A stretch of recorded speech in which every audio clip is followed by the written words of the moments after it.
How about now? Still no audio?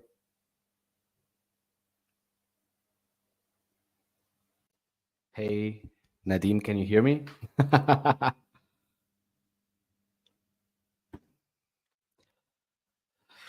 Oh, the life of, okay, the life of a streamer. I was just saying that I was having issues with the audio. Unfortunately, StreamYard doesn't recognize mics correctly sometimes, so it's difficult to get it to work.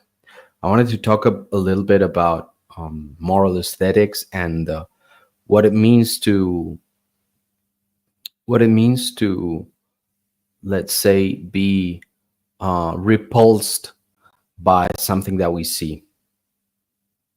Okay, bye, Nadim. Um, like as we try to become, let's say, as we grow up, as we try to become better Christians, things that we used to like when we were younger, um, we kind of not just not like them anymore, but rather we start to be repulsed by them, and start to think like, how could I like this? This is so, I don't know, degenerate, so basic, uh, so soul crushing and soul destroying. And It happened to me a little while ago when I was reminded about the existence of films like American Pie. When I was in my teenage years, I really liked those kinds of spoof movies, the kind of comedies that were super raunchy, very sexually charged, and now that my mind has changed, I would say some of it has been purified, thanks uh, to me becoming a Christian, thanks to God working within my heart. Looking back on that, I realize now that, let's say, our theories of aesthetics and our morality are inseparable, in the sense that what we think is good will naturally color the way we see the world, and this is inevitable. And this is leading us to, for example, siloing ourselves, creating, let's say, communities that are, um, let's say, apart from each other because of differences in tastes in what we find aesthetically pleasing or good. So you know that people naturally, let's say, congregate with people who are like them. Like attracts like. So maybe if you're into blood sports, you're gonna be like associating more with men, perhaps because men have a personality that, let's say, is more attuned to those things. Now, if we want to be good Christians, um, this doesn't mean that you have to let go of all of that, but it does mean that you have to find whatever within that can be, let's say, restored, and whatever within that can, let's say, stand up to the scrutiny of the kingdom of heaven. So, for example, uh, in the case of the Roman civilization, they had a tradition of gladiatorial games, and we have an Orthodox saint who, let's say, put a stop to it. He basically tried to stop a fight. They killed him, and after they killed him, the emperor recognized, um, that they had to stop. They had to stop fighting. So they moved on from having gladiatorial fights where men would kill each other for sport to having, a hippodrome where they had races. And that kind of behavior of the competitiveness and the gambling and all of that, it was still, let's say, impure, but it was a step above what they had before. It was a step above, and you could see how that testimony, uh, of a person who was completely floored with what he was seeing in the and with a kind of spectacle, with making, let's say, violence into a spectacle. that testimony changed the world. So I think there's a place for us to denounce, to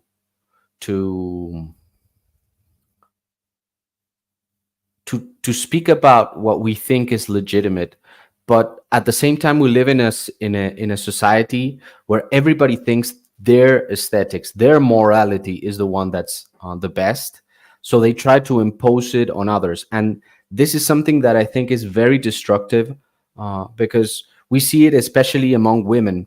And the pattern is something like this: a person tries to impose, to set the tone.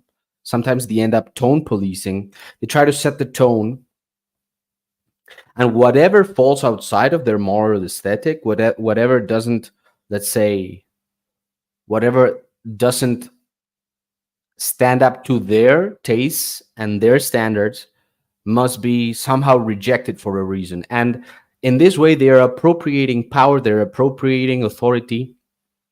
So in that sense, a lot of people who play victim, who play the hypersensitive card, they try to censor others, or they judge others for saying things that they themselves find distasteful. Now, I think like universal standards exist, but they're very hard to achieve. I think that we live in societies that have tastemakers. I think that we have societies with moral authorities, and I think this move of trying to censor others, to try to cancel others for what some group of people deem distasteful, is fundamentally the product of a very broken society that has no hierarchy. Now, hierarchy doesn't mean tyranny. Hierarchy means that there is a source of authority that distributes that authority. And that includes aesthetics as well. That includes the arts. That includes what in the past used to be called guilds, and which devolved into, let's say, workers' movements in the modern times.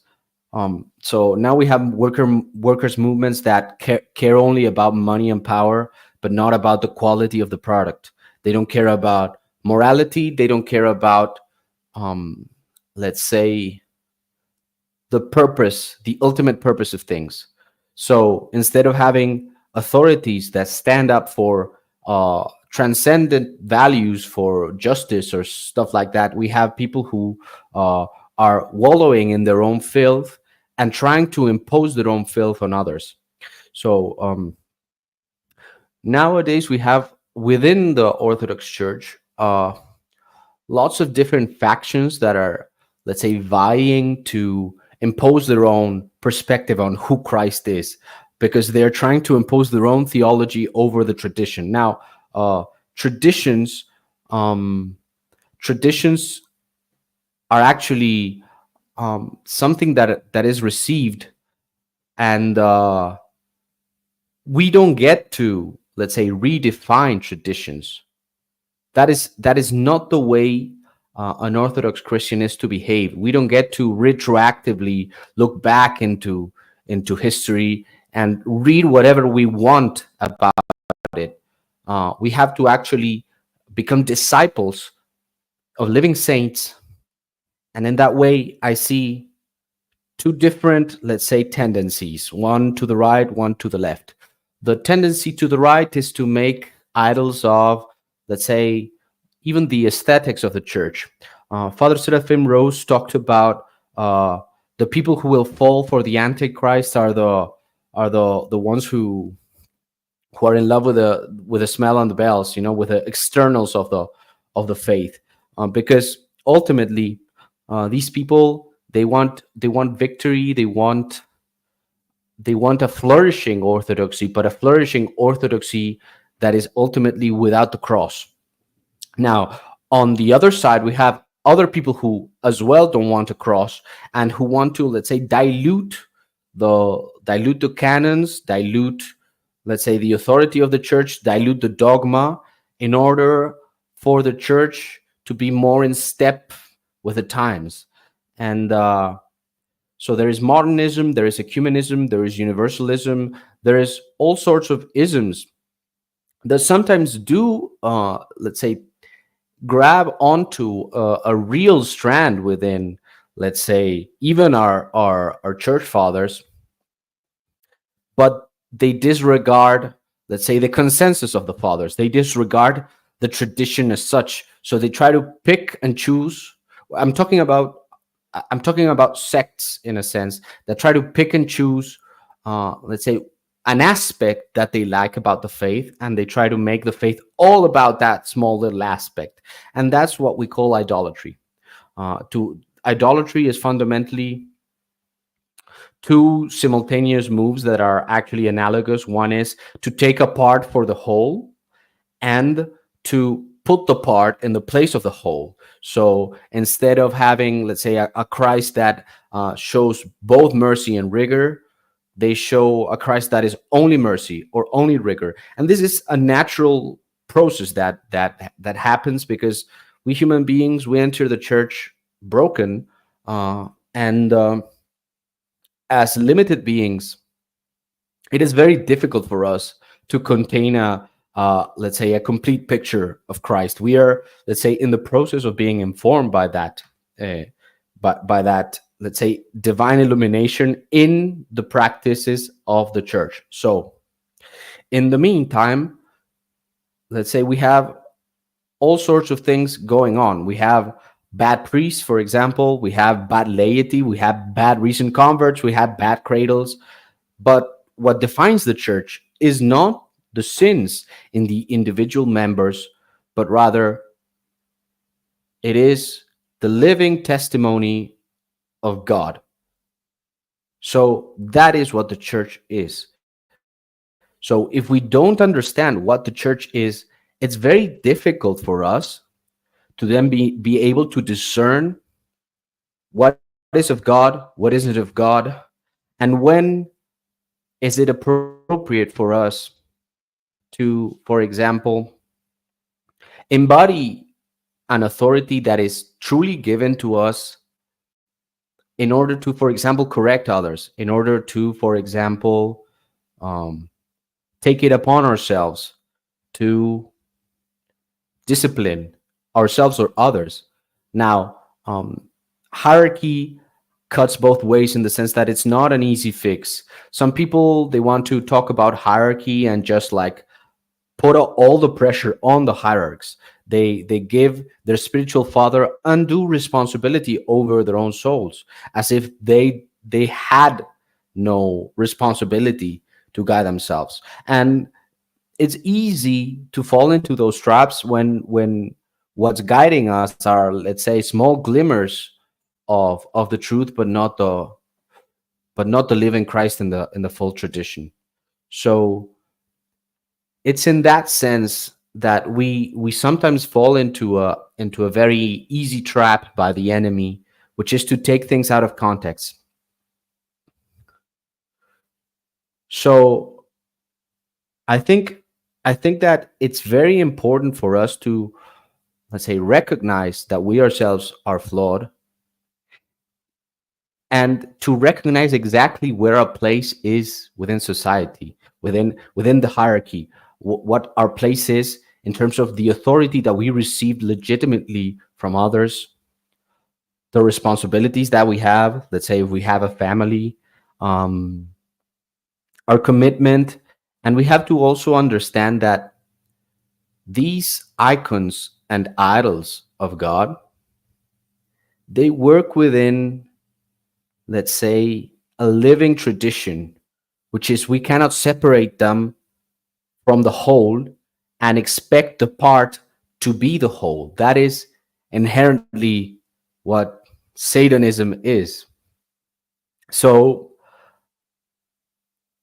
if we try to skip, for example, the contemporary saints and go just to the, let's say, the saints who have contributed the most to expressing the theology of the church in, let's say, more technical terms, like for example Saint Maximus, like for example Saint Gregory of Nyssa, like for example Saint Gregory Palamas, and Saint John Damascene, uh, Saint John Chrysostom. If we only read those, let's say, church fathers, because we want to be well equipped in our intellectual capabilities, for example, to defend the faith or even to understand the faith in intellectual terms, in rational discursive terms, then we are opening ourselves up to the possibility of becoming ideologues about the faith. That is a very big problem, because then our the faults in our theology presume that we might presume is perfect, the faults in our theology will become apparent in our behavior. And this is why orthodoxy is a living tradition and not an ideology. We have to become disciples, and we have to become disciples to real people who have faults. And if those real people have faults, or could have faults, maybe, like, if you're lucky, you get a saint to learn from, right? But if we are open to people having faults, then this means that we cannot have let's say, a, a, a too rigoristic view that tries to make everything pure, and that is seeking to, let's say, purify the world according to what we believe are our principles, especially if we are recent converts. Now, that's why society embodies these things in practical terms. Um, there are, let's say, frictions that are, let's say, products of the fall itself, but necessary in order to correct people. And that's why the church has two concepts that are very useful. One is the concept of akribia, and the other one is the concept of economia. One is, let's say, being strict in terms of the letter of the law, and the other one is to be lax in the application of the letter of the law. So notice that the economia doesn't change the letter of the law, and the strictness, it doesn't expect necessarily to be perfect or to be universal. So for reasons of practicality, these two concepts, they complement each other in the way that, for example, even even uh, a parish is run. Like the bishop decides which canons can be, let's say, ignored for the purpose of getting closer to God. That is legitimate. Now, that does not change the canons that were given by God, and it doesn't it doesn't allow us to judge what the church should be from our, let's say, limited experience. We have to be super mindful of when we're trying to take on authority that does not belong to us. In the case of, for example, ecumenism, there is a way in which ecumenism can be good, in the sense of wanting reunion. Who wouldn't want, let's say, reunion? But the problem is, reunion under what terms? Now, if the church is a divine body set up by God Himself, and the rules cannot be changed, then our situation, for example, with what's been happening uh, with the Catholics, who basically acknowledge that the Orthodox have a legitimate sacraments, while the Orthodox don't recognize the Catholic sacraments as valid. This poses a lot of difficulties, because a lot of ecumenists want capitulation on the truth. A lot of people, they want to put conditions of God. For example, universalists, they take on strands of let's say the thought of some saintly fathers who theorized that there was a possibility, which is not denied by the church itself, for the universal salvation of all. Yet the church itself has spoken on the subject and said that it would undermine, to live as though that were the truth would undermine, let's say, the would undermine the working out of our salvation. So I see a lot of people who want certainty. I see a lot of people who pretend to not want it but hold it. I see a lot of Gnosticism. I see a lot of Gnosticism, especially in our current context. I'm going to speak about something very particular, which is the way in which, for example, the Western world is trying to export democracy everywhere. Now, the way that this is sold is that democracy leads to peace, and in order for there to be peace in the world, then the whole world needs to have liberal democracies. Now, this is a lie. This is a blatant lie. This is from the enemy. But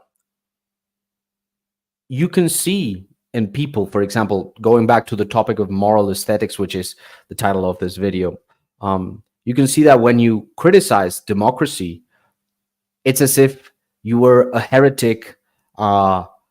It's as if you were a heretic. It's as if you were a heretic that was killing their God.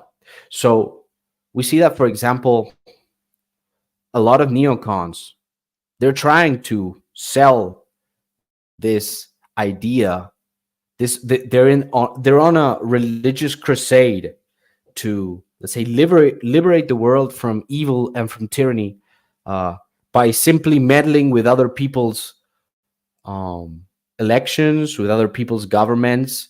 The West has openly said that they want to undermine Vladimir Putin's government, and this was even before the war. Like, people have been speaking about this behind closed doors, and this pattern that I'm talking about of people, let's say, appropriating for themselves the authority to decide how the world should be ruled is very similar to the tone policing that some people, let's say, uh, take up on themselves to impose on others in the name of virtue, niceness, mostly. And I see within the more liberal side of Christianity uh, what I call the church of niceness, which is basically Christians saying that Christ was nice, so you should be nice. And the reality is that Christ wasn't nice at all.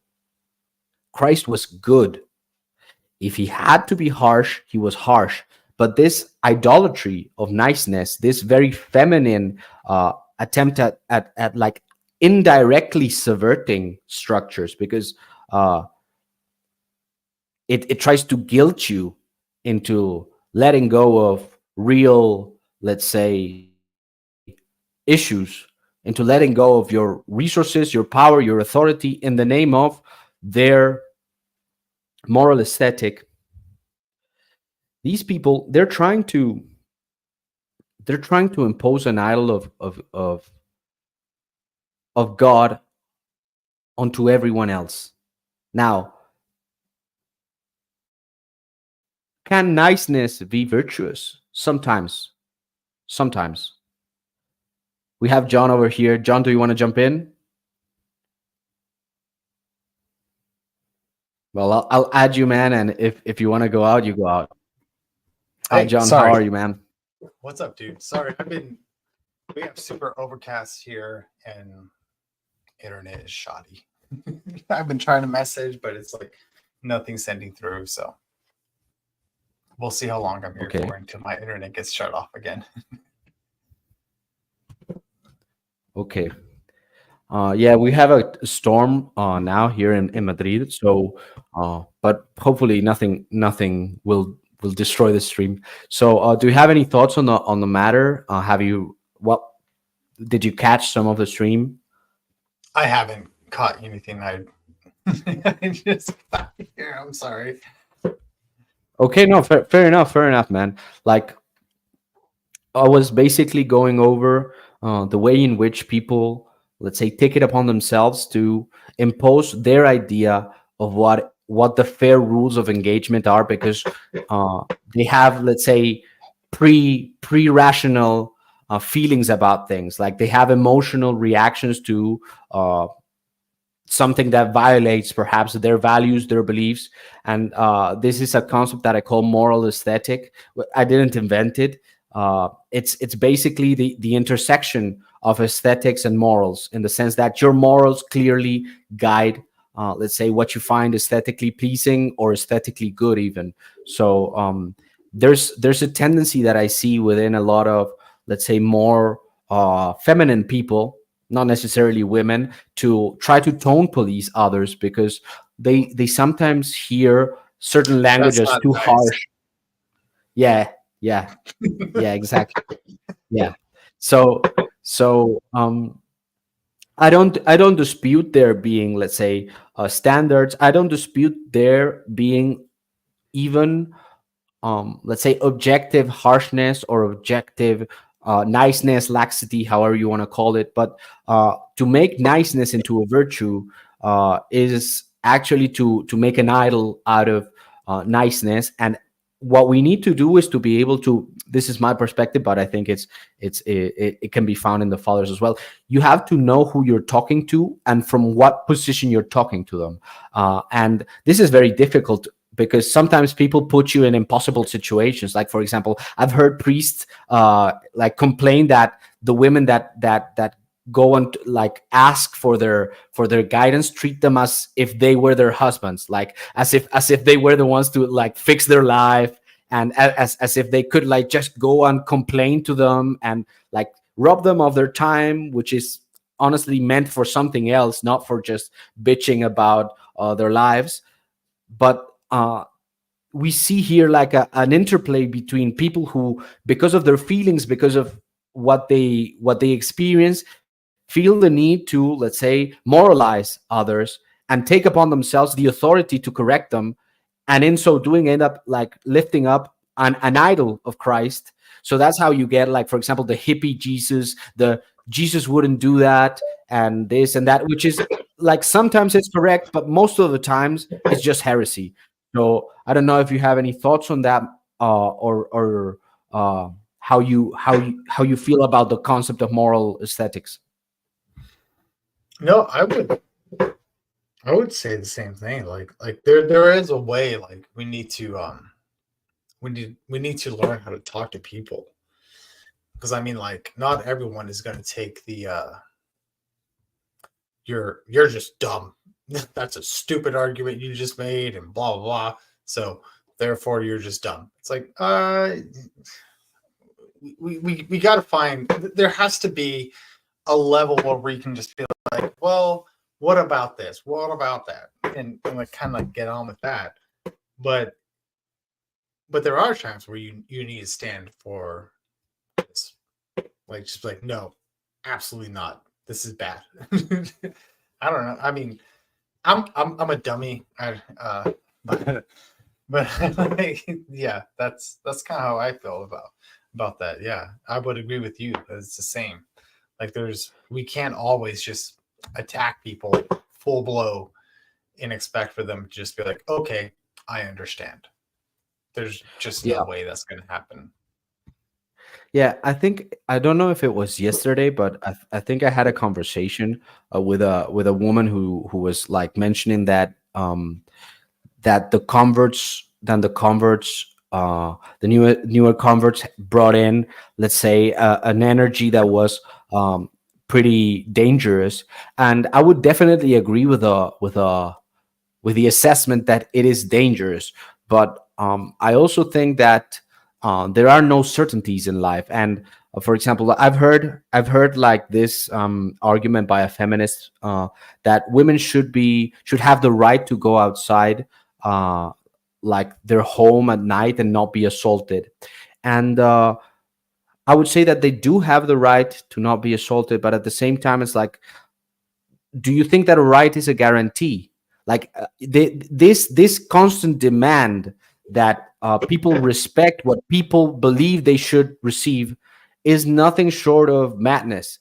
We see it in the same in we see the same pattern in in troons, who believe that we should address them by their preferred pronouns.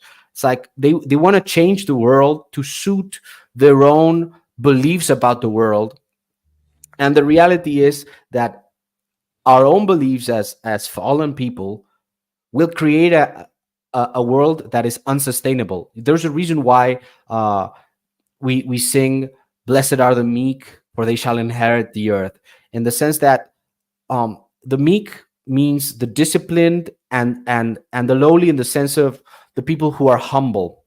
And they will inherit the earth, because the proud cannot create a reality that sustains itself. The proud think that they are the ones to replace God and dictate how reality should be.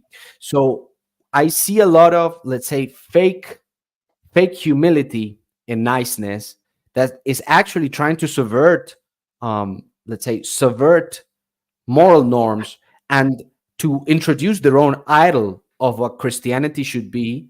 And in so doing, let's say they've also infiltrated the Orthodox Church, by the way.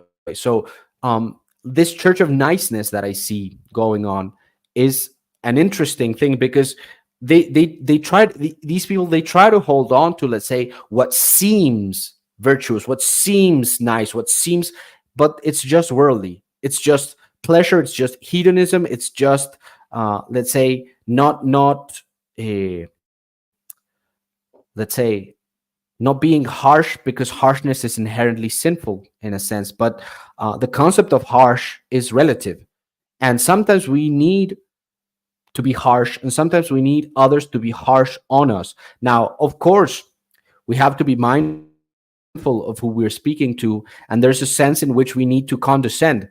But the problem is that these, I call them hypersensitives, like they claim you need to handle them with kitty gloves because they are too sensitive. And there's a Well, point, there's a point in which, well, go ahead.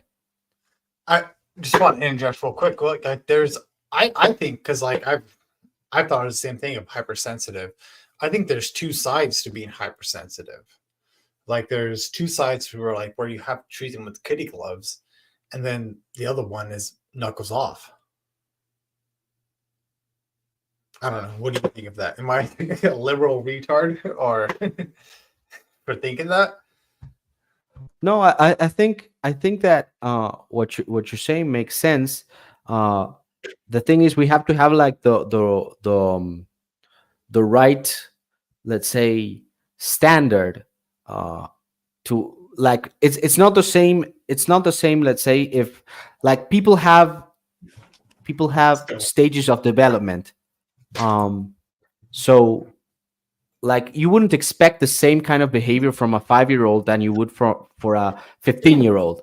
And like, there are milestones in terms of like moral development, in terms of power. And what I see is that we're infantilizing society because we are too scared to impose standards. And in that sense, we're creating people who cannot operate without extra validation. And and this ultimately is a, let's say, is an abdication of our duty towards them. So I don't disagree that we would have to like treat others in a way that we think that they can handle them. Hopefully our thoughts, our impressions are correct. But I don't think it's fair to at the same time demand that the standards be lowered because whatever. In the same way, I'm not going to be able to stand at the judgment of God, um, like and like blame others for my own sins. It's like, there's a point in which you have to own your own things, your own frailties as well. And I think it's different to be weak in terms of, let's say, being humble, than it is to be weak because you're sinful. And like weakness in that sense can have like both meanings. The kind of weakness that we need is the humility to understand that we cannot do everything, and we have to know where we're at. We have to be able to discern like where we're at spiritually, where we're at even physically, because like we need to be able to ask for help to receive mercy as well. Like there's nothing sadder than a person who needs help but who's too proud to ask for it. um at the same time it's like, you we cannot like ask for help willy-nilly, like expecting others to always come to our aid, and in that sense becoming parasites, because it's very easy for a person to become, let's say, dependent on others.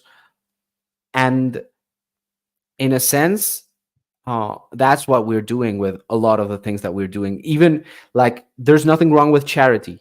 There's nothing wrong with charity. Charity is literally means love. Charity is love. But when the Yeah. state, for example, creates a permanent class of people who don't know how to work, who cannot integrate into a system but become dependent on government handouts, for example. And this is not to, let's say, I don't say this as like, oh, my tax dollars are going to these people who are lazy. No, no, I'm not saying that. What I'm saying is these people are underserved. These people are underserved by the society around them, because a lot of people, they would rather give them money than take the time to see them as people and help them. Like, it's and this is like the same kind of like white liberal guilt, that just like would send in like thousands of dollars just to paper up the reality, and pretend that these things don't exist, and to in a sense use that money to forestall what is in reality the cross. They want to protect their worldview. They want to protect their moral aesthetic as well. So, these people shouldn't be the ones to moralize the rest. And we need to, like you said, in terms of like, sometimes the gloves have to come off in terms of like public speaking. If you're speaking publicly, if you're teaching, dude, you became a target. You're now a target, and it's good that you're a target. And there should be consequences for what you say. Now, the problem is that we are so far from that conversation that what's happening is that censorship is looming in the near horizon, but the worst people are the ones who are going to take the gavel and impose what's going to be, let's say, legitimate to say in the public space. So we have states that, on the like, either defend free speech absolutely, or on the contrary, have leftists who want to impose their progressive dogma and like censor any kind of dissent. Or you have Mhm. private companies who would do the same for money, for power. Like, people now idolize Elon Musk. I neither idolize nor let's say demonize. I think he's a very dangerous guy, but some things are good. I don't agree with him on many fronts, and I think he's ultimately very incorrect because he's not a Christian. And I think that, unfortunately, we have no allies in this, because like freedom of speech isn't a good if it's like freedom to like have pornography everywhere. There, and these ideas, like we've become primitive in our ideas. We become very primitive because now everything is dialectic and everything is like black and white, and we have lost the nuance of a really embodied society, which would naturally gravitate towards like exploring those nuances because like they're immediate to their life. They're not just like abstract ideas. So the problem is that we've let, let's say, the blob, which is like a mixture of let's say private interests and like state actors, like determine what what is legitimate to express, who it's legitimate to criticize. This is very dangerous, and we don't have, let's say, the moral maturity to present a different argument other than my feels tell me this is incorrect, which is perpetuating to me the problem. It's like everybody's like, no, my moral aesthetics is telling me, yeah, but you're nobody, dude. You're nobody. You don't have authority. You're not a tastemaker. You're not the guild master. You've done nothing. Yeah, these people have done nothing with their lives, and yet they feel like they can cancel a company because they haven't bowed down to their idol. So what are we talking about? Like, Yeah. it's not just like it's not just like the culture wars. It's not just the culture wars. It's what kind of society are you a part of? And society means people who associate, and they associate for a purpose. So I would say that we no longer have a society, because the moment that, and this is a very orthodox critique in a sense of liberalism, of cultural liberalism, if everybody has a different standard, if every they're basically worshiping a different god, and the only thing that we know is one tribe conquering the neighboring tribe and telling them, no, no, no, you will pay tribute to my god.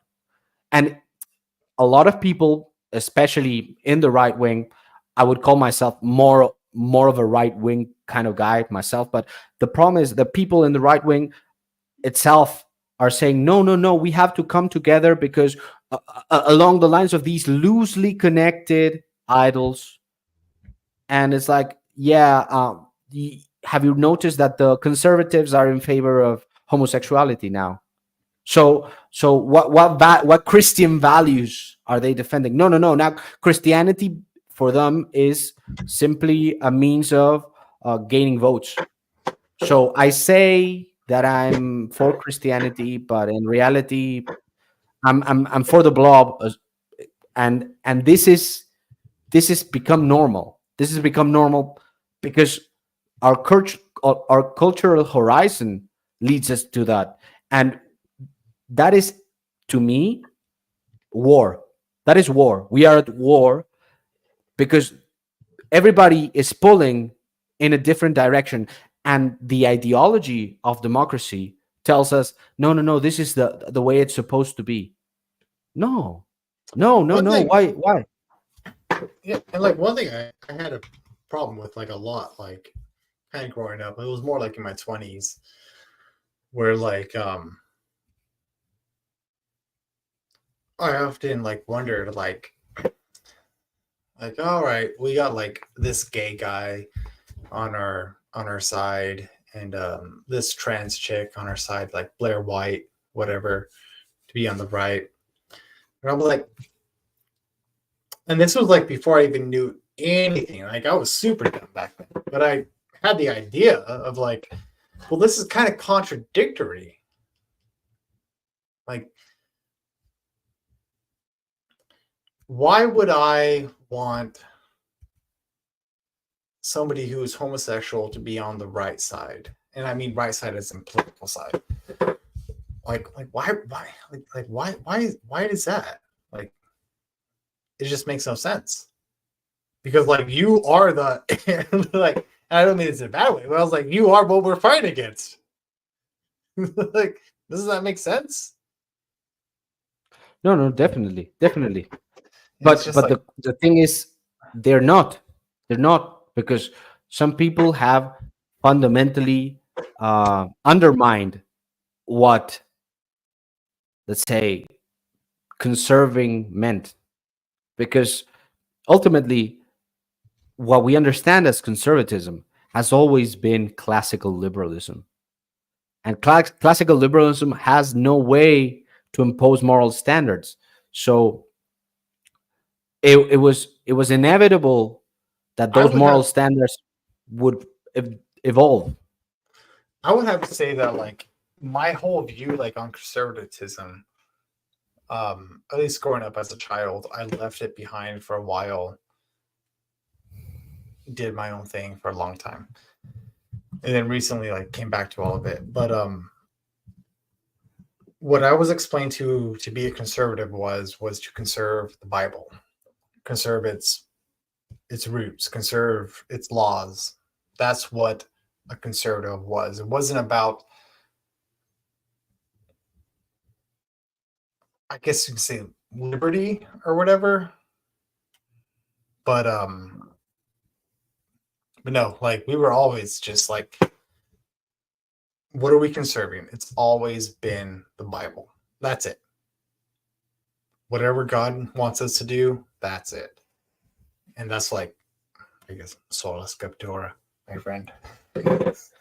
Yeah, and the fragmentation that leads to it, like for me, classical liberalism had, let's say, two reasons for being. One was that absolute monarchy was too unjust, and it meant that, like, people would no longer need to kill each other for religious reasons, like, because it was a way to, let's say, pacify the masses and tell the people, we all agree in the book, right? We all agree in the book. Well, you have a slightly different book. Okay, you only have like the Old Testament, but we have basically the same book, right? And But you have the KJV, I have the NIV. yeah, and that turned out to be a cop out. Uh, that was expedient for the merchant class who wanted to, in a sense, co-opt the authority of the church and of the kings to install rulers that would be, uh, let's say, beneficial to their interests. And that is what produced the neocon, let's say, worldview, which is like, we have to, democracy is so good, we have to spread everywhere. Oh, you have oil there, I'm going to bring democracy. And Easy there, cowboy. My dad was there.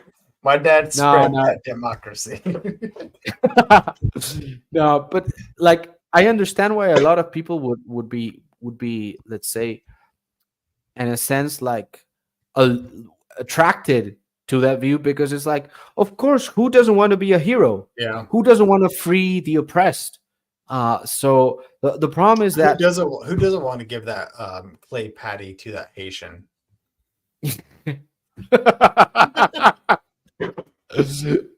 yeah, or at least like a slightly better patty made of. We'll put a couple grains of corn in there for you. Yeah, yeah, and Sorry. yeah, and now we're listening to to cynical politicians tell, like, moralize, because, like, our education system has degraded so much that people don't have the capacity to think beyond their own, like, immediate pleasure and their immediate interests. So people are like, scared little, uh selfish uh selfish Satanists, all crying out because they're victims. They're all victims, and yet they're all Satanists. And I'm thinking to myself, um, you know, this won't end well, right? And it's not because I'm going to be the one to kill you. I'm not going to, like, lift a finger. You're going to kill yourselves and each other. Like, that's what's going to happen. I'm trying to save you from yourself, but I cannot force you into this. And I've even seen it in like friend groups that like, like, got into like huge fights and because of politics. And I was thinking, like, you're all mistaken. You're all mistaken. You're making an idol out of what your 5 minute like soundbite impressions of the world, while you spent your youth on stupid things, doing nothing of value, like gaining no culture. And like most of my friends from high school, they're materialists. They're materialists who are, and like they're engineers, they're doctors, Oh, yet dude, all like almost all of my friends do the exact same way. Like it's like it's crazy. Like I'm just like yeah, do you know what you're making yourself out of? Like you're just idolizing yourself because you have all of this stuff. Like and you haven't even touched it. Like you got it and then you're like you use it for like 3 days and then you're like, oh, I gotta find something else that's gonna it's what I would call, and I don't mean this to be um too inappropriate, but what I would call self-flagellation. Like dude, it's like there's a whole lot. Like he got his wife, got his kids, and then now it's just like this is all my stuff right here, and I am yeah, the only one who created this, and it's just like I don't know about that, dude. That's yeah. just And that's a weird way. That's a weird view to look at everything. It's a and the weird way to look at it. boomers, and the boomers, man, the boomers who are like hoarding all of their stuff and thinking only about themselves, and they're like, I hear it all the time, like, oh, my parents like took a trip to wherever, and like they're living like their best lives while while their sons are struggling. It's like their sons have families that sometimes it's not that these kids are expecting their parents to like take care of them, or like they're counting on their parents' money, but you see it in the way that the boomers themselves spend the money. It's like they hoard property. It's like Mhm. they own like 5 properties and they want to rent them out, and like they want to live as rentiers. Like, so instead of like transmitting anything, any values, what they're doing is living a life that is so self-centered that ultimately it alienates them from their own children. And that was what liberalism was meant to do from the beginning. It was like liberalism, according to Umberto Eco, who is a liberal semiotician, very famous Italian semiotician, said the idea of liberalism is that there isn't any one truth. It's like it's the denial of there ever being one truth. So basically, these parents are like, "Oh, live your life." At the same time, they're creating the worst possible economic, let's say, situation for the next generations. They're voting in massive spending that is financed through inflation, through printing more money, that is financed through, let's say, um, even um, like debt between like private entities, like loaning money to government, so government is spending more money that it has, and the ones who will have to repay that are the future generations. So they basically took the authority that was given to them, like, because every generation has like their moment in the sun where they have the authority, and they're so selfish that they're selling their children and their grandchildren into slavery just so they can like have the vacation that was promised to them, that they feel was promised to them, you know. Mhm. That so again, this like moral aesthetic of, look, my life should be this way. No, you have to like pick yourself from the bootstraps, and all of that like language that is basically nonsense, meant to protect what? Meant to protect what some people determine is reality. Oh, but you're free. You're free. You're free to drown in the ocean. Yeah, you're free. I'm not doing anything on you. I just simply pushed you off the boat. Like, I need to. I shouldn't have said that part. Like I just pushed you off the boat. It's like, dude, yeah, Vámonos a la verga. yeah, and what for? What for? So that because they knew that their kids would not respect them. They knew it. They Mhm. knew their kids would not respect them because they don't respect themselves. They're like a gaping maw of hell, like trying to eat as much as they can. So that's why they're fat and unhappy. But they need to defend their stuff. They need to defend their stuff. And the young people, they're so trapped by materialism that you cannot even question it without them like saying, "Oh, but you're against science. You're against science." It's like, Well, nobody even knows what that means anymore. Like literally, like nobody knows what science is these days, unless like I yeah, don't know. It's crazy. well, let's do like a small recap on what is science. At least from my perspective, you can argue if you want, but Oh, I'm like too dumb science. for that. But I'll listen to you. Okay, okay. Science means knowledge, and Yes. what we call the scientific knowledge, the scientific method, is in reality, let's say, a misnomer. What we should be calling it is the empirical deductive method. So we by calling it scientific method, we basically presuppose that the only way to get knowledge was empiricism. Mhm. Science is the practice of empiricism, nothing more than that. It's like, Yeah, I'm going I to would agree with test that. things, I'm going to test this, I'm going to test that, and my experience will tell me what is true.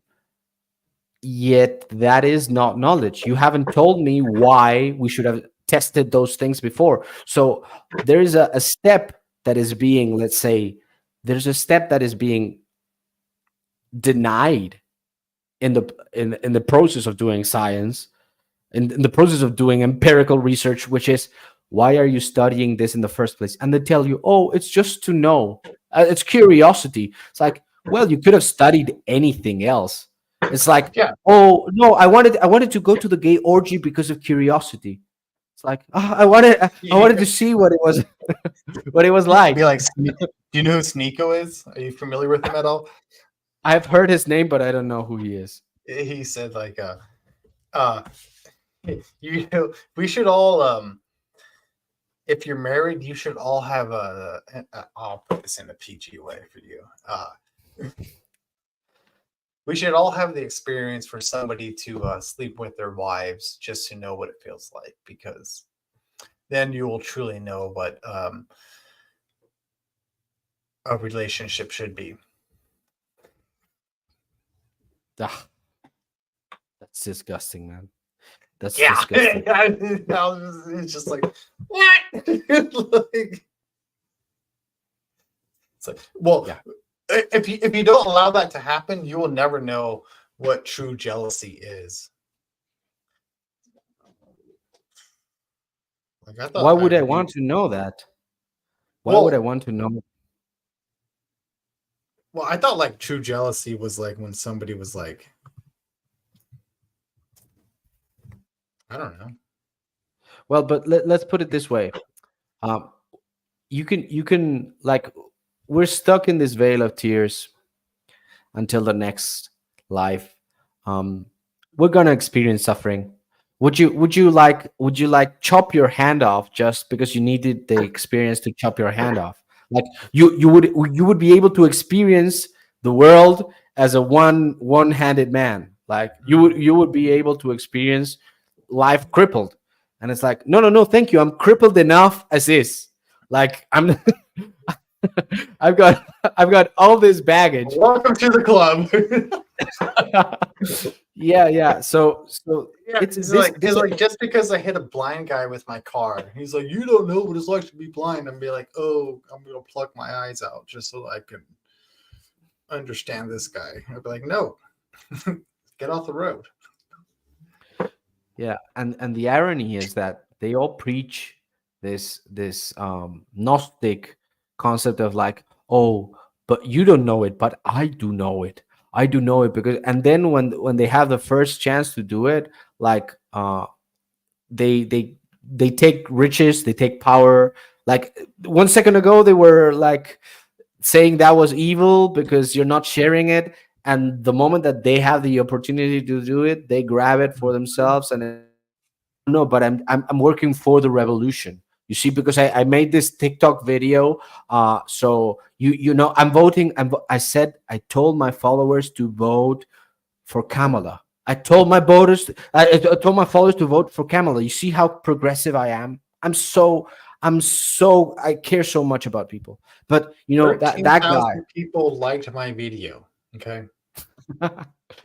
yeah, and I did it for free. Nobody had to pay. Normally, I charge for that. You know, normally, Normally that will cost you an arm and a leg, but I did it for free. yeah, yeah. Except that you do it because if you didn't do it, like you would fade away. Like you would stop being relevant. Nobody would hire you. So these people, they're just what? They're just mercenaries. They're just mercenaries Yeah. that for some reason believe that they can be leaders. Like there was a line I think it was a 50s movie. When did the piano start to think himself the composer? It's like these actors, man. Like they're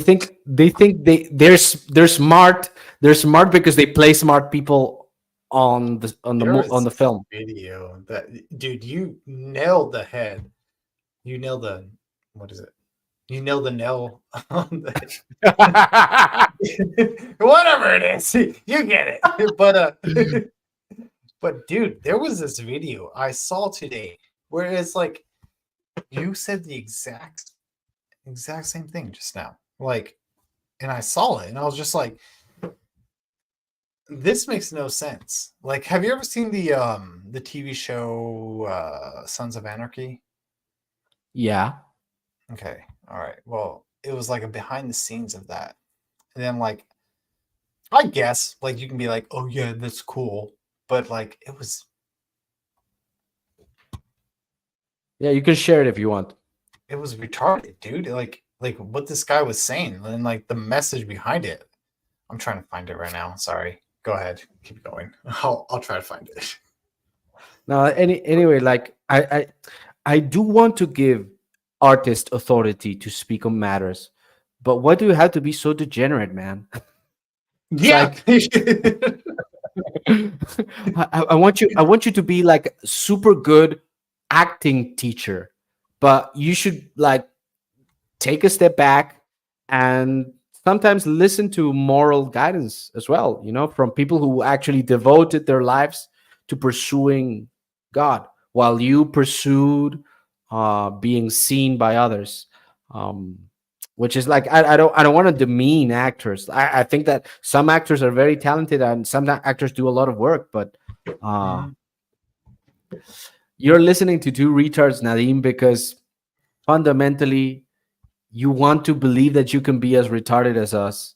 Yeah, And fundamentally, Nadim, you're a retard. You don't even yeah, speak Lebanese. no, Okay, shut he's up. not even a retard. Like he's like a wannabe retard. He's like an Yeah, aspiring retard. it's like Like seeing a guy with a leather helmet on, and you're just like, what do I have to do? Do I have to speak Lebanese to be like him? mm, yeah, Mhm, yeah, your buddy, your buddy. mhm. Okay, here it is. Let me show you this video quick. Like it struck a chord with me today. Okay, like I know this is a bunch of just like baloney, but Okay, let's see this. doodly do. Okay, here we go. Stole everything from Sons of Anarchy. I stole my motorbike. I stole the cut, you know, the leather jacket, my rings, you know, the whole costume, like literally everything that wasn't nailed down. Because after doing that show for 7 years, I thought it's more mine than theirs at this point. You know what So I is it mean? really stealing? Like I don't know. That was interesting. Like imagine you doing something and you're just like, No. Say, finish your thing. We can deal with Nadim afterwards. But like it's like just because like you work at something, like does that give me the ability, like just because like the jobs I worked at, like my boss bought these things, and I know how to use them more than everything, and I worked for you for 20 years. Do I have that right just to take it?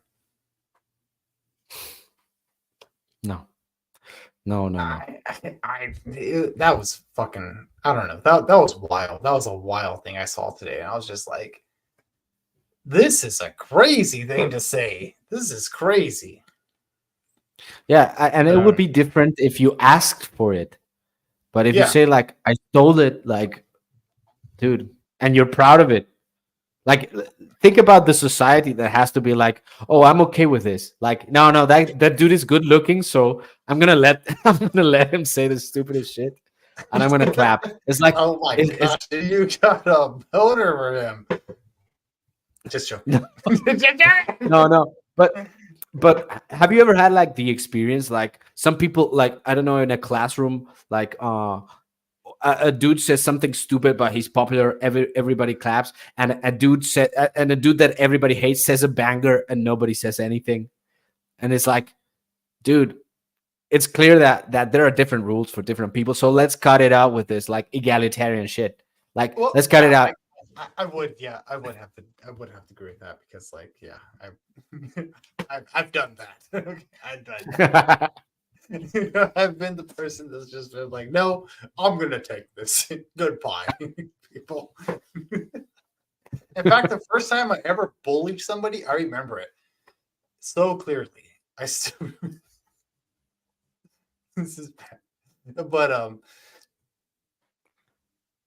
I stole. Well, I just took someone's backpack because I thought it was cool. I was like, this is mine now. Oof. But he's like, but this is mine. He's like, I'm bigger than you. What are you gonna do? I'm bigger, I'm higher up in the hierarchy. I was just like, what are you gonna do?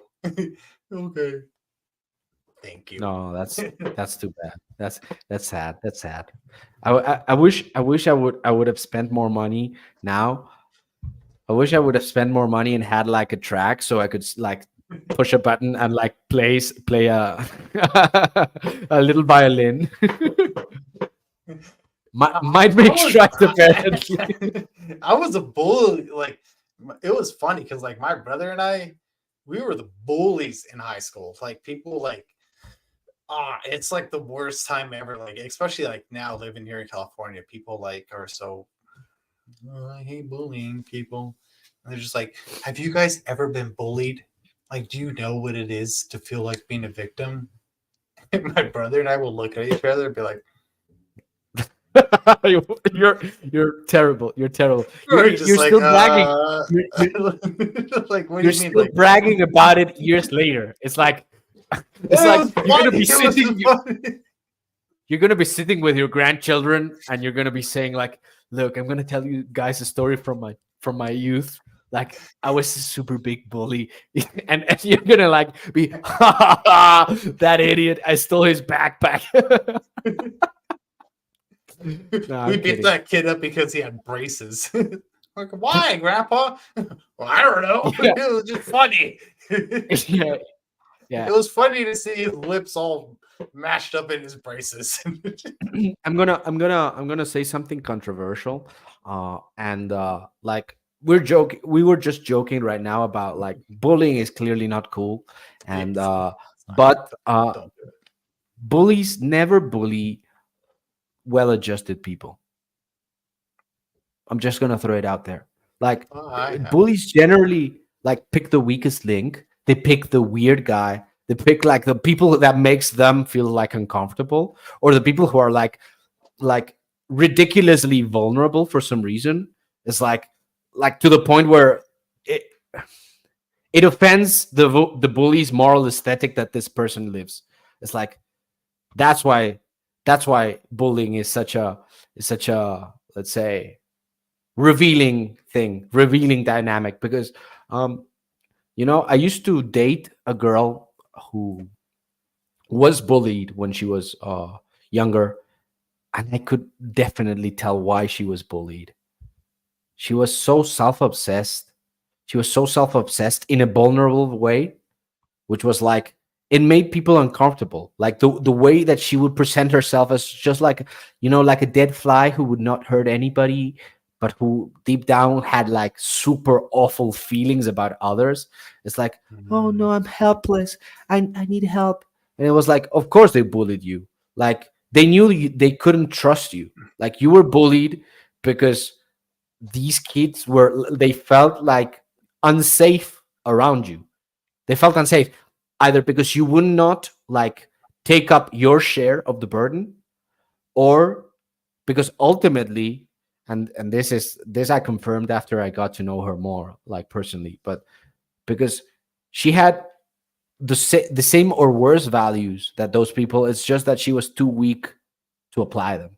So it's like there's a reason why school shooters um are losers, and it's not because they were made arbitrarily into losers. It's just that in the States, even losers get access to guns. So that's the problem. Of course, bullying is wrong. Of course, bullying like makes the problem even worse. But there are a lot of crazy people, and crazy people, they cannot be thrown in. And what happens in schools is that the kids like create like a pecking order or whatever, and they're kids. They're kids. They don't know anything. Who knows who raised them? And it's like that's not the proper way for people to develop their values, their cognitive skills. It's like the idea that we should put kids in like in schools to be indoctrinated and to be um that's not true. I know people that were bullied because people were jealous of them. Well, Yes, that of course, too. jealousy. Yeah, of course, it can happen, but the reality is, bullying cannot happen if you don't subject kids to the rule of kids. An adult, if he tries to bully, will face severe consequences, like political, physical. And one thing that I was telling this girl that I talked about, this woman that I talked about, um, was that um, I weigh almost 80 kilograms, around 80 kilograms. I go to the gym like 4 times a week. What the random person that says some nasty thing on the internet will probably keep their mouths very shut in person. So why would I care about the anonymous troll, the anonymous person who is like bad mouthing me on the internet or trying to or criticizing me, if I know I'm never going to be facing these people? And if and like they may try to, if they there's a difference if they show like their name and their face, uh because there's like a brand attached to it, so they're risking something, there's more skin in the game. But even if someone doesn't like me, they will probably not say anything about it, and not because I'm gonna be like defending myself explicitly, but rather because there comes a time when you understand like uh what fights you have to like fight, what fights you don't need to fight. And like it's fair if someone doesn't like you or whatever. The thing is, social society has rules for a reason. It's like you can't go insulting people or criticizing everyone openly. But this doesn't mean that people don't talk, that they don't have private conversations, that like people need that for society to thrive. Otherwise you're like under the scope of Big Brother, and that's what ultimately will eventually happen with the internet if we don't like wake up to the reality that all of these private companies, right now we're talking on StreamYard, like John and I, we can talk on Discord. Like all of these private companies, they can ultimately be subverted, or they can sell, or they can do stuff with our data. Like there's a lot of let's say, ways in which things can go wrong, and they will eventually go wrong unless we start, let's say, talking about these things and creating, let's say, uh, a clearer framework for those uh, who are not so easily persuaded of our, let's say, of our moral philosophies. It's like, um, I think that kids aren't inherently born with virtue. So if kids aren't inherently born with virtue, we have to teach them, and those standards need to be inspired, I think, by God. The problem is with liberalism, we pretended that uh, there were no consequences. You can, like, try it out, have your own experience about things, and then we're surprised that things are going to hell in a handbasket. It's like, no, no, no, dude, that was promised from the start. It's like, if you're going to have authority, you're going to have responsibility. You don't get to have authority without responsibility. Those two come together. And Is your liberalism, go ahead, go ahead. sorry, is your position that we are all born with sin? Like Yes. inherently born with sin? No, no, it's not a matter of, let's Well, say, we're, the we're not Orthodox born Church. with sin, but we're born like in sin, I guess. Yes, we're born in sin, and like, actually, the prayers that we pray every day, they say that, and the Orthodox have a concept which is slightly different from the Catholic concept. We call it ancestral sin, but you know how, for example, people have um, generational trauma, for example. That's the secular way of talking about it. But like, when you're born into a society that already has problems. You're born into a family that already has problems, and those problems, in insofar as they image, uh let's say, hell, they will produce hell in you. Like, unless you're helped by the grace of God, from like direct intervention by God, which can happen, but uh, you're going to be repeating, let's say, some of the broken patterns that you get from your context, which is why God doesn't judge every people and every person the same. Like, if you were born in a tribe that practices cannibalism, um, Mm. God, that doesn't know Christ, like, God will use a different standard. Um, Mhm. but there's a reason why, let's say, we should talk about, for example, the differences between the concepts of ancestral sin and original sin and other concepts regarding sin, because original sin has let's say, an inherent uh, damning quality, which is fundamentally your nature is too broken for it to let's say participate in God meaningfully. And in their rationalism, Catholics believe that unbaptized babies go to hell, right? But that's not the Orthodox perspective, because we Orthodox believe that even though you're born in sin, that sin is not enough to make you deserving of hell. So, like, a baby that it dies without baptism, um, he doesn't go to hell. Like, they don't go to hell. They don't even go to purgatory. They are, let's say, Accepted. returned. They are returned to, yes. The fathers talk about it being sort of like paradise, but not exactly. But because they didn't have, let's say, the possibility of being tested further. This is especially meaningful when it comes to, let's say, for example, abortions, for example. um, and But they're not, their personhood is not erased. So there's a lot that we don't know. But the problem with, let's say, taking a more scholastic, rationalistic perspective is that you need to know in order to, let's say, explain rationally your cathedral of thoughts, right? And that's why we don't share, let's say, the same perspective as Catholics on original sin versus ancestral sin. Yeah. It's And sorry, go ahead. no. I was just like showcasing. Yeah.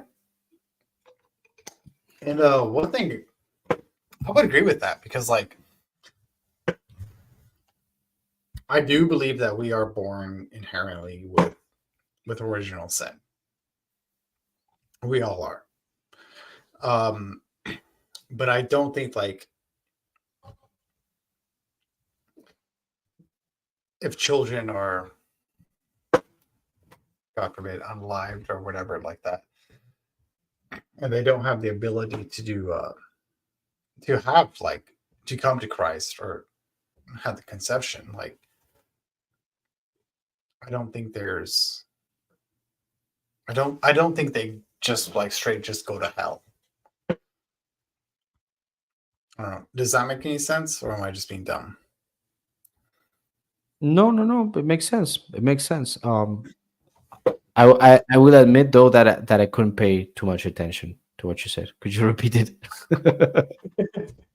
Okay. Well, like I do believe that we are inherently we are inherently born in sin.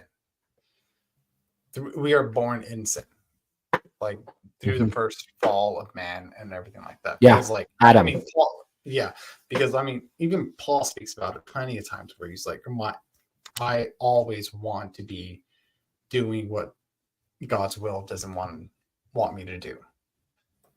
And but there is a difference between, and I really think like a lot of people, and I don't mean this to be like harsh on you guys or whatever, but Catholicism and Orthodoxy, where we have this like view, like us Calvinists have this view on everything, is like, oh well, if salvation is determined because because we have the election, then everybody who died before that obviously goes to hell. Like I've heard that before, and it's a straw man. It's dumb. It's stupid. We don't believe in that at all. That's not at all. When people like to make those arguments, that's not at all what we believe in. And a lot of people, and like I said, I don't mean it's in bad way to you guys, but a lot of Orthodox and Catholics and other Protestants as well, they will say the exact same thing, and it's just like, no, you just don't understand. That's not at all what we're talking about. There is a And what's your difference, issue? huh? What's your issue? What's your issue with the There position? there is a difference. Like we do hold the view like where there is a difference between a child that is being killed or that is aborted or anything like that, and they don't have the ability to be the elected to go to heaven or anything like that. Like that's not at all the position. I don't know if that makes any sense. I'm You trying to seem follow, but you seem no, no, more no. I'm down. trying. I like, for example, to me, they were like issues that I dealt with personally, like as I was becoming Orthodox, and I was never a Protestant nor a Catholic, so I can't really speak too much on the subject. But what I do know is that, well, here Nadim is explaining. So our view on original sin is the only one that could explain the incarnation without Mary being sort of divine being. If we're all guilty of Adam's sin rather than us being inclined to sin because of the fall, what he's going to say is Well, that there wouldn't be a, you I would disagree reject. Yeah, I would disagree with Mary being without sin. There's nowhere in Scripture where it says that. There's nowhere anywhere where it says that that Mary what? was without sin Oh, you or think Mary without sinned? Oh, oh guilt. I think everybody sinned. The only sinless person is no. Jesus Christ. Yeah. No. There's a difference. There's a lot of differences in our theology, but I, I was going to ask you, for example, John, like if you believe uh, in natural depravity, like in like how do you call it? The Original the sin. idea, no, the idea that our nature itself is so fallen that um let me look it up. Total depravity, I think it's called. Yeah, It's yeah, a total gravity. Exactly. yeah, yeah. Well, we don't believe in total depravity. I think it leads to, let's say, um, it makes impossible synergy between man and God. So it makes God into the only one, and it makes him arbitrary, because then, like, the elect and the unelect are, let's say, arbitrarily picked by God. Because if man's nature is so completely fallen, I think ultimately that's also the problem with, let's say, with the Catholic conception of original sin as well, because uh, I'd say that the perspective of the Orthodox is not that different from the Catholic one, except that the Orthodox uh, like have like a a mysterious way in which we believe, like, that personhood and the nature are fundamentally good, so that even if, like, we're, let's say, born in sin, that is not enough to keep us away from God, because, like, even if a child is born in sin, uh, a child is fundamentally a gift from God. Like, why would God give us so Yeah, and that's what I'm saying. It's like we don't believe that. That's not at all. Like that's not at all. Like no, like we. I'm not too smart enough to explain this like correctly or whatever. But no, I don't believe that just because a child dies or anything like that, like it's automatically just like, oh, you never had the chance to have communion, you never had the chance to have be baptized, you never had the chance to accept Lord into yourself, you never had anything like this, and Mm. therefore you're damned. You're damned. Don't believe that at all. Not at But all. how how do we participate? No, Nadim is trying to tell me how to run my stream. No, I'm sorry, Nadim. Like, I think that the problem with saying, the problem with total depravity is that it ultimately denies the participation between man and God. And in let's put it this way. I'm How? gonna, like, give you an image. How?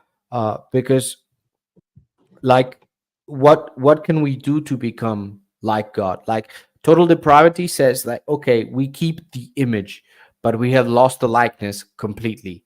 And if we have lost the likeness completely, then, from my perspective, like, kids wouldn't even be able to breathe. Now, if you take the idea seriously that God sustains, let's say, creation, then, if creation really cannot uh, bear separation with God, then there's already a participation within God, No, within we're God's not having energy. separation. But we're not having separation from God.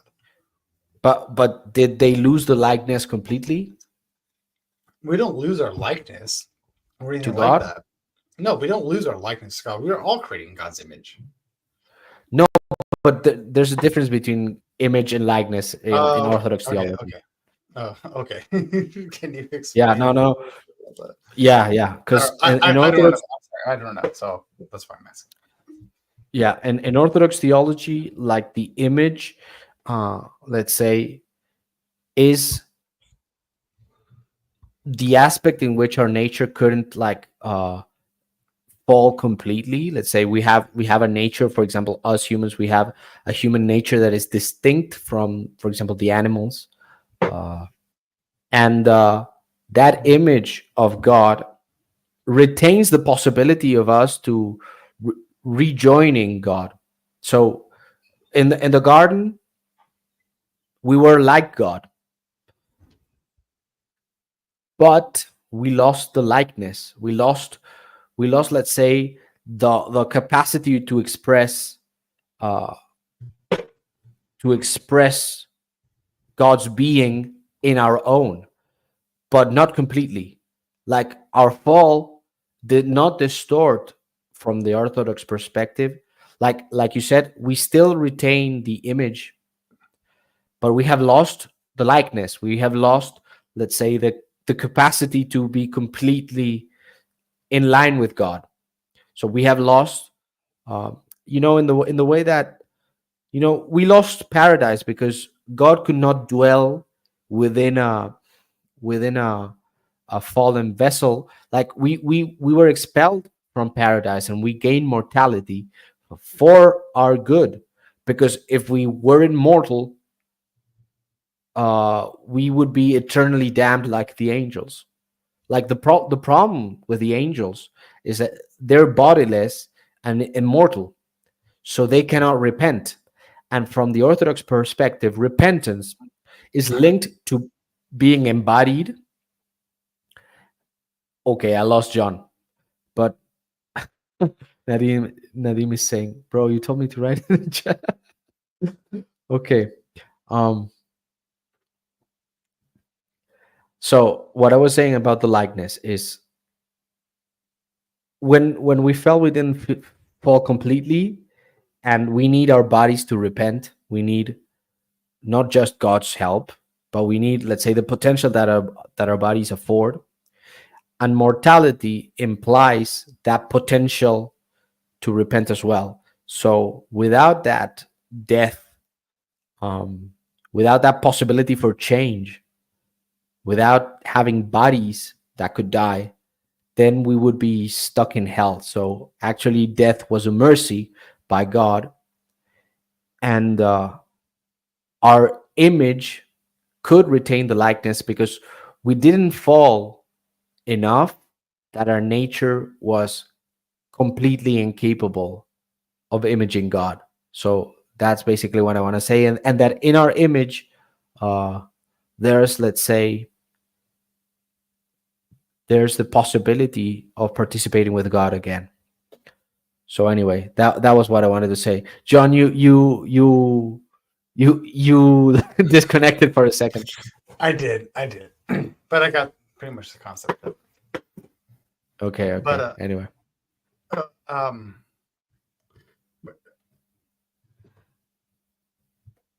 we still have that image of God. And I would agree with you on most parts of that, but the only thing like I would have a gripe with would be who who is the ultimate one who decides we are Christian? Is it us or is it Christ or God or What do you mean? It's both. well, yeah, Christ and God, yeah. But would it be us? Is it God that calls us to be his children, or is it us that calls that becomes his children? It's Like who has the both. power? No, no, no. It's not about power. It's about, let's say, we were created by God. But So we we were children. We were children of God. Now we fell, like the prodigal son, yeah. but God, like the father in the parable, he's always waiting for us to like return. Mhm. The thing is, we have to, with his O- help, return. Only through him, though, right? Yeah, it's co-working. The invitation is open from God, as Mela says. Um, How would it be? like How would it be co-working though?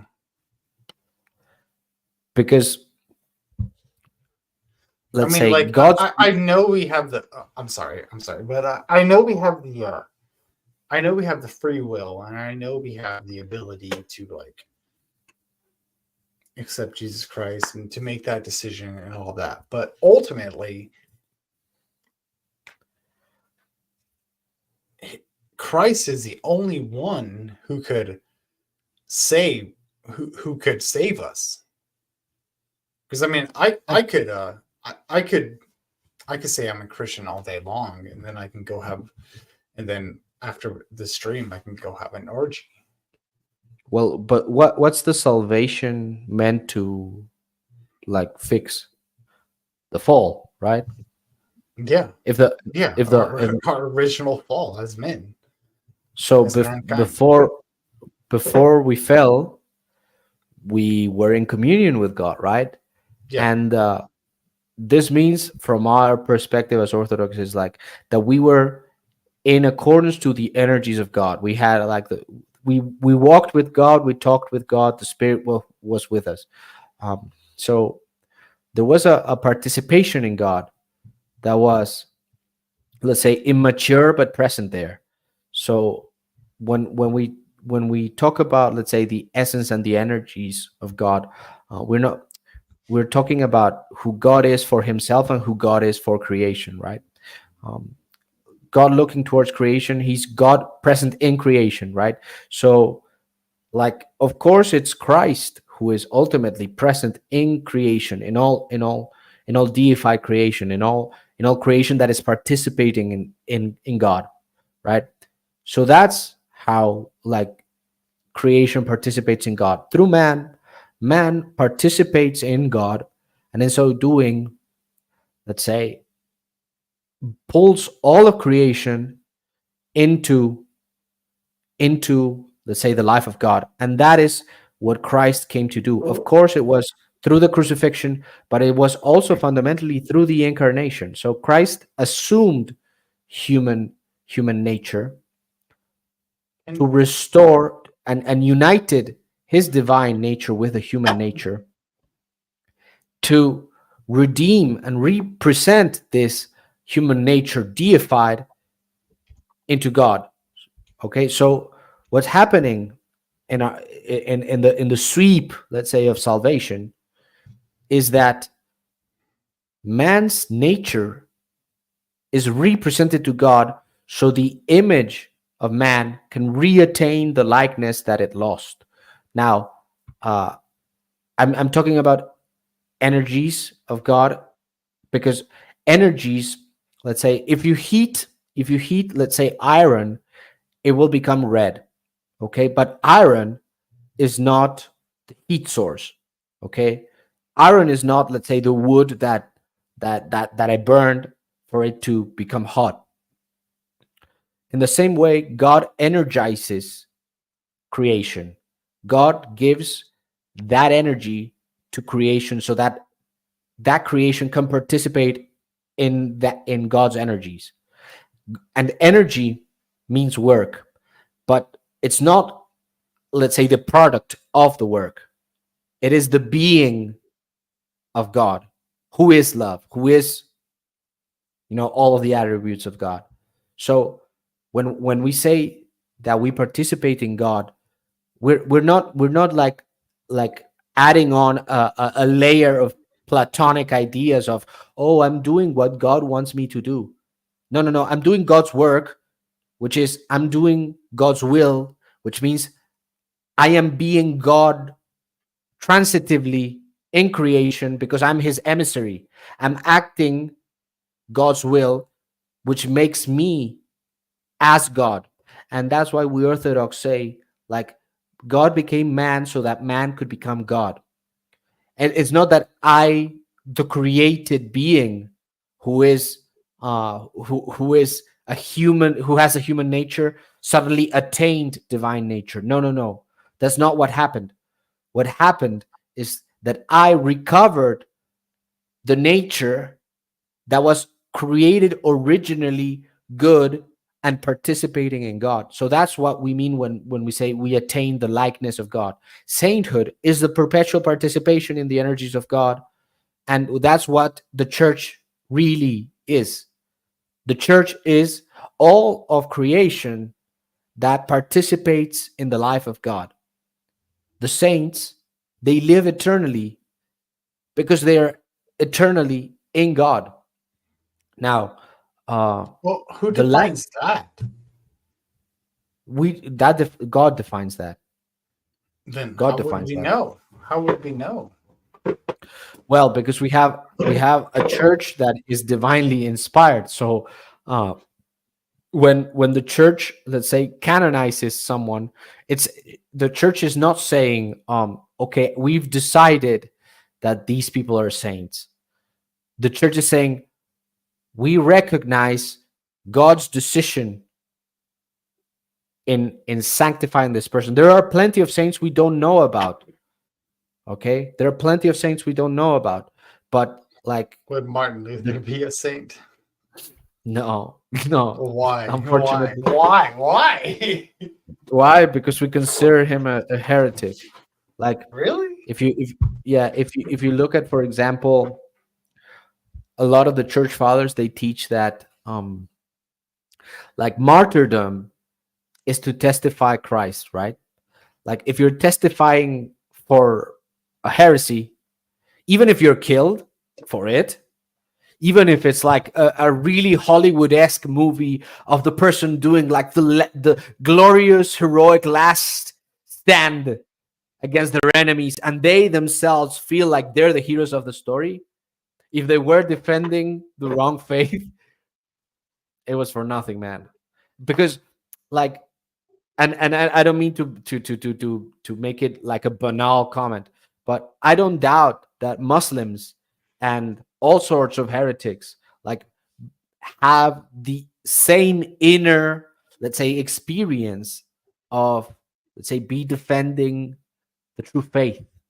I The from a subjective point, it's, I would say it's almost entirely the same. You could make the same movie or almost the same movie, and like make the particular deity into like a secondary aspect of the plot of the movie, and it would be the same martyrdom. But the problem is, what are you testifying for? It's the same way in which, like, you could be angry at a person and it be a sin or it not be a sin, and the emotion or the intensity of the emotion, etc., it's the same, but the purpose was different, right? So like, be angry and sin not, which means basically, like, you have to know what you're defending. That's the point. And like, our human subjectivity is very easily misled by demons to let's say, take the best within us and spoil it. Like, for example, the desire to self-sacrifice. Like, and that desire, for example, that we see in a lot of movies, in a lot, especially like, for example, Marvel movies, it's like, that's very easy to, let's say, sway into a wrong direction. To like, if I only focus on like the self-sacrificing aspect, this is a criticism that I make of movies in general. Like, if I only focus on the self-sacrificing aspect, then Iron Man is just as valid as Jesus, man. But the yeah. difference is that like, Jesus died for a different reason, lived in a different way, like, and like Iron Man, like, died because like we needed entertainment, and like we were trying to make like inspiring movie, copycatting elements of reality, like we were stealing the story of Christ and repackaging it in a different form and changing it to make an idol of Christ that was more suited to our perspective of what it is to be virtuous. So instead of retelling the story of Christ, now I'm telling you my version of Christ on a mechanical suit with CGI. And like, that's fundamentally what I see us doing when we like think that we can tell the story however we like, and based simply on our own feelings, on our own, let's say, uh emotional sensitivities, and as if we treat like ideas as not having, let's say, as like consequences down the line. Like, all theological ideas eventually work themselves out in history. So it's not like you can um You can just like explore. Like if you make a mistake in the planning, like the building is gonna collapse.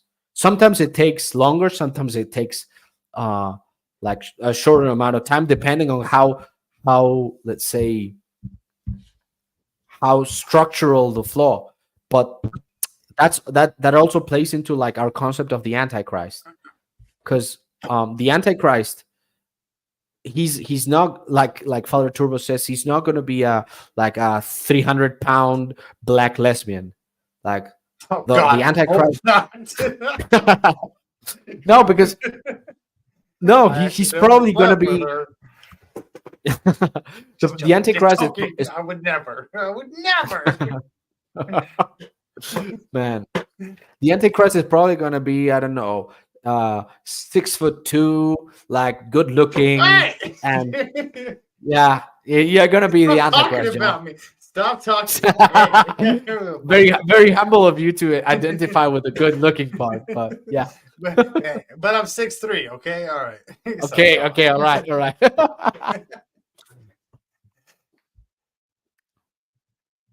Okay, hold on real quick. Hold on, because I have to go pee pee, and then like I have questions to ask you if it's okay with you, but like these aren't arguments per se, they're just questions, okay?